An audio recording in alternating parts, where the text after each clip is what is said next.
is Cris Johns, and this is my story about my spiritual encounter. Being raised in the church, you either have a very large understanding of the spiritual realm or none at all. And I was raised in a Southern Baptist church with a very large, strong evangelical background. Being a Christian, we're always taught that we are constantly involved in a spiritual warfare, but truly nobody ever understands or realizes that until they actually come in contact with something. So when I was 13, I went to Bible school like every normal middle school Christian church-going person.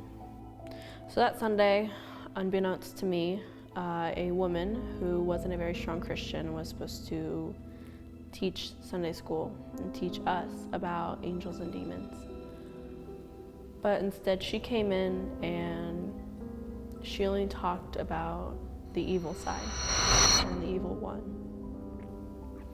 And she didn't take the Bible and preach against him. She didn't take the church and use it as a shelter. She brought in something. And I don't know what she brought in, but she brought in something. And for 45 minutes I sat there and I listened to story after story. I listened to her just speak evil and darkness into the room. And I don't know how, but it came home with me. So, went to bed that night, and I just couldn't fall asleep. No matter what I did, no matter how I laid, finally, I just sat there, and there's just this pressing feeling on my chest, and just this sinking feeling in my stomach that something was watching me, and that no matter where I went, I couldn't escape it. And I have my closet door to my right, and every time I looked over there, it was just like something was there. And so I got up and wanted to go to my parents' room.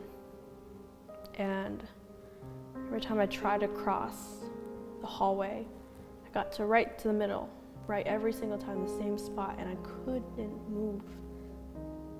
Like I stopped myself, just something stopped me instead. Something grabbed hold of me instead. And I just felt my world spinning. I felt like I was being pulled back to my room. And so I dealt with this insomnia for 2 or 3 weeks without saying anything to anybody. The only way I'd fall asleep was to put the covers over my head and sweat myself to death until I fell asleep. So finally I went back to church about 3 or 4 weeks later, and I talked to the woman, telling her my experience, because I had a lot of trust in her, and I confided in her about my problems. And she sat me down and she said the reason why I was experiencing this negative presence was because I wasn't saved, or because I was a new Christian, which wasn't true at all. She sat down with me in a room alone, and she didn't pray, but she just spoke words, not to me though, but to something else. And I went home again. And so I carried something with me, and I still carry something with me. And there's something attached to my spirit that holds me down. And when I'm home in that room, I feel it. Something's there. It's dark, and it's horrifying, and it doesn't want me there.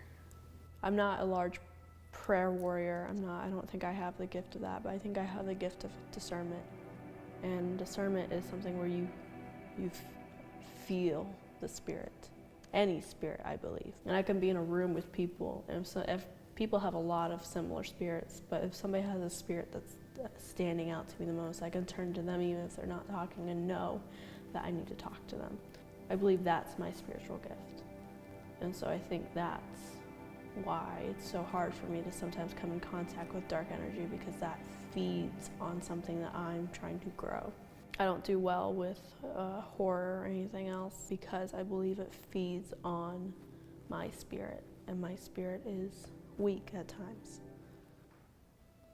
Recently, I've just been reading to just give myself away. I've been reading, giving back into the Word, the Holy Book.